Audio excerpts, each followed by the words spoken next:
Students, today we are going to study our remaining part of the chapter, A Long Walk to Freedom. So we are going to start from here. The day was symbolized for me by the playing of our two national anthems and the vision of white singings, Nikosi Sikelele Afrika and black singing Die-Stem. तो Nikosi Sikelele Afrika जो था वो blacks गाते थे और जो white गाते थे डाई स्टेम गाते थे, दोनों आज अपोजिट गा रहे थे. The old anthem of the republic, although that day neither group knew the lyrics of the anthem they won despite they would soon know the words by heart. जल्दी वो इस नेशनल एंथम को अपने heart से याद कर लेंगे, क्योंकि अभी उन्हें याद नहीं था. On the day of the inauguration I was overwhelmed with a sense of history. मेरे अंदर एक भावनात्मक ज्वार उमड़ रहा था पास्ट से लेके. In the first decade of the 20th century,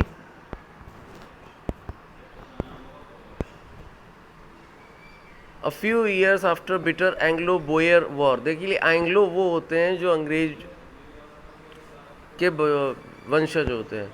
Anglo वो हो गए और बोयर मतलब जो रहने वाले थे. एंड बिफोर माई ऑनवर्ड्स, जो ये लड़ाई हुई थी, the white skin peoples of South Africa patched up their difference and erected a system of racial domination against the dark skin people of their own land. तो ये जो Africa, South Africa में actually बाहर से अंग्रेज लोग आ गए थे और उन्होंने एक ऐसा सिस्टम डेवलप कर दिया था जिसमें वहाँ के खुद रहने वाले ही ब्लैक लोगों के खिलाफ कानून बना दिए गए थे. The structure they created formed the basis of one of the harshest, most inhuman societies the world has ever known. ये जो समाज था बहुत ही inhuman था, जो वर्ल्ड में जाना जाने वाला. Now in the last decade of the 20th century and my own 8th decade as a man, that system had been overturned forever and replaced by one that recognized the rights and freedoms of all people, regardless of a color of their skin. मुझे यही system को ख़त्म करना था. That day had come about through the unimaginable sacrifices of thousands of my people whose suffering and courage can never be counted on repeat. I felt that day, as I have on so many other days, that I was simply the sum of all those African patriots who had gone before me. That long and noble line ended up now begin again with me. I was pained that I was not able to thank them and that they were not able to see what their sacrifices had wrought. अब देखिए यहाँ से, the day had come about through, यहाँ से देखना है आपको. That day had come about though the unimaginable sacrifices of thousands of my people. हजारों लोग जो मेरे जैसे थे स्वतंत्रता के आंदोलनकारी, उनके सेक्रीफाइसेस से आज ये दिन आया है. People whose suffering and courage can never be counted or repaid. लोग जिनके साहस और कष्टों को ना तो कभी वापस किया जा सकता है, ना उसका उनको मुआवजा दिया जा सकता है. आज के दिन I felt that day as I have on so many other days, जैसा कि मैं और कई बार सोच चुका था, that I was simply the sum of all those African patriots, कि मैं उन सब अफ्रीकन पैट्रियट्स का क्या हूँ, एक तरीके से रिजल्ट हूँ, who had gone before me, जो मेरे से पहले चले गए. That long and noble line ended. अब ये स्वतंत्रता संग्रामकारियों की जो नोबल लाइन थी आज ख़त्म हो गई है. Now begin again with me. और अब एक नए तौर पे शुरू हो रही है जो इस देश को आगे बढ़ाएंगे. इस देश को स्वतंत्र कराने की व्यक्तियों की जो कष्ट हैं, जो उनके सेक्रीफाइसेस हैं, उनको कभी पेड नहीं किया जा सकता. लेकिन अब जो उनकी शुरुआत हुई थी, अब मेरे से एक नई शुरुआत हो रही है जो इस देश को एक आगे नई ऊंचाइयों पे ले जाएंगे. I was pained that I was not able to thank them and they were not able to see what their sacrifices are trot. मुझे अंदर दर्द ये था कि ना तो मैं वो ये देख पा रहे थे कि उन्होंने जो सेक्रीफाइसेस किए वो आज क्या बदलाव लेके आए हैं, और ना ही मैं ये सेक्रीफाइस ना ही मैं ये बता पा रहा था कि जो उन्होंने मेरे लिए किया मैं उसको उनका धन्यवाद नहीं दे पा रहा था. The policy of apartheid created a deep and lasting wound in my country and my people. Apartheid का मतलब यही होता है रंग के आधार पर भेदभाव करने की जो नीति थी, लास्टिंग वुंड, उसने मेरे देश और मेरे लोगों को इतने बड़े बड़े घाव दिए जो अभी तक हम लोग उससे उबर नहीं पाए हैं. ऑल ऑफ अस विल, देखिए इसे, all of us will spend many years, हमने कई साल बिता दिए, इफ़ नॉट जनरेशंस, अगर हमने दशक नहीं बिताए, हमने पीढ़ियाँ नहीं गुजारी, तो हमने साल तो बिता दिए recovering from that profound hurt, इस सारे जो कष्ट हमें पहुँचे उनसे उबरने के लिए. But the decades operation and brutality and another united effect, and that was that it produced the Oliver Tambos, the Walter Sislers, the Chief Luthiers, the Yusuf Dados, the Bram Fisher, the Robert Sobukius of our time. ये सारे स्वतंत्रता संग्राम आंदोलनकारी थे जो पैदा हुए थे कई सालों के ऑपरेशन के बाद. आगे देखिए, ये सब उनके वो हैं. Courage, wisdom and generosity take that their like may never be known again. Perhaps it requires such depths of operation to create such heights of character. My country is rich in the minerals and gems that lie beneath its soil, but I have always known that its greatest wealth is its people, finer and truer than the purest diamonds.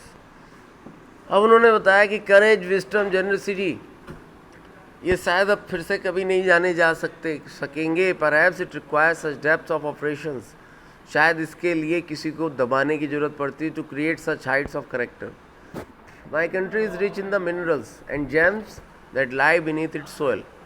मेरा देश जो है खनिजों से, कीमती पत्थरों से भरा पड़ा है जो इसकी धरती के नीचे दबे. But I have always known, लेकिन एक चीज़ जिसका मुझे पता हमेशा से था कि मेरा देश जो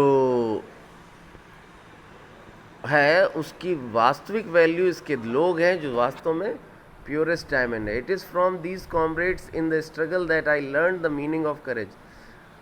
साहस की परिभाषा मुझे इन्हीं कॉमरेड से पता चली है. Time and again I have seen man and women risk and giving their life for an idea. एक विचार के लिए मैंने लोगों को अपनी जान को खतरे में डालते और उनको अपनी जान गंवाते हुए भी देखा है. और वो आइडिया क्या था?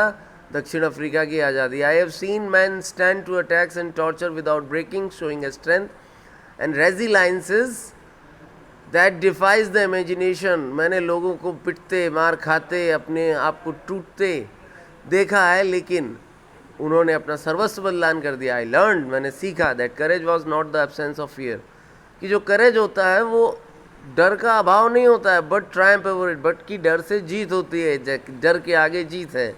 The brave man is not he who does not feel afraid.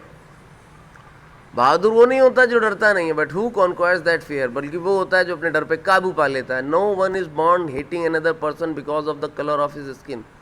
जब बच्चा संसार में आता है तो उसे पता नहीं होता कि कलर की वजह से हम किसी से हेट करें या किसी से प्यार करें, और इस बैकग्राउंड और इस रिलीजन या धर्म की वजह से या उसके पृष्ठभूमि की वजह से. People must learn to hate and if they can learn to hate. People को, जो लोग होते हैं उनको नफ़रत करना सीखना पड़ता है, और अगर वो नफ़रत करना सीख सकते हैं, they can be taught to love, उनको सिखाया जा सकता है प्यार करना. For love comes more natural to the human heart than its opposite. क्योंकि जो प्यार होता है ह्यूमन हार्ट में वो पहले से होता है बजाय हेटर्ड के. Even in the grimmest time in prison, जब मैं अपने ग्रिमियस्ट टाइम में प्रिजन में था, when my comrades and I were pushed to our limit, जब हमको बहुत बुरी तरह प्रताड़ित किया जाता है, I would see a glimmer of humanity in one of the guards perhaps just for a second. लेकिन तब भी मैंने एक गार्ड के, अपने जो मैं जेल में था उसके गार्ड के अंदर मानवता देखी थी. But it was enough to reassure me and keep me doing. लेकिन वो एक सेकेंड की मानवता ने ही मुझे फिर से हिम्मत दी और लगातार मुझे मेरा काम करने की प्रेरणा देता रहा.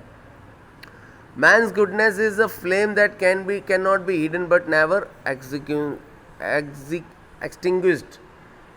जो मानव की अच्छाई की जो ज्वाला है उसको छुपाया तो जा सकता है पर कभी भी बंद नहीं किया जा सकता. इन लाइफ जो जीवन होता है, every man has twin obligation to his family, to his parents, to his wife and children, and is an obligation to his people. दो तरह के जिम्मेदारियां होती हैं लोगों के पास. एक जो जिम्मेदारी होती है वो होती है उसके परिवार के प्रति, बीवी बच्चों के प्रति, और दूसरी जो जिम्मेदारी होती है वो होती है समाज के प्रति, उसके देश के प्रति, in a civil and human society. एक जो सामाजिक समाज होता है, each man is able to fulfil those obligation according to his own inclination and abilities. एक सामाजिक समाज के अंदर हर व्यक्ति के पास ये करने की जितनी उसकी क्षमता है वो अपना करता है. But in a country like South Africa it was almost impossible for a man of my birth of and colour to fulfil both this obligation. लेकिन जब आप बात करते हैं साउथ अफ्रीका जैसे देश में, और अगर बात की जाए मेरे जैसे लोग पे जिनका कलर और बातचीत और जिनकी पृष्ठभूमि मेरे जैसी होती है, तो उनको ये सब करने का मौका नहीं मिलता है. A man who tried to fulfill his duty to his people was inevitably ripped from his family and his home was forced to live life apart. अगर कोई व्यक्ति ऐसा करता है जो अपने समाज के प्रति जिम्मेदारी निभाता है, तो उसे घसीट के उसको समाज से अलग कर दिया जाता है, या तो जेल में ठूस दिया जाता है या मार दिया जाता है. I did not in the beginning choose to place my people above my family, but in attempting to serve my people, I found that I was prevented from fulfilling my obligation as a son and a brother, a father and a husband. यहाँ इसका कहने का मतलब ये है इनका कि जब मैंने देखा कि मुझे जो ड्यूटी करनी है, जब तक कि मैं अपने समाज को सही नहीं बना सकता, तब तक मेरी ड्यूटीज़ कुछ भी मायने नहीं रखती हैं. Thank you very much. आज के लिए इतना ही. बाकी रिमेनिंग लेसन हम कल पढ़ते हैं.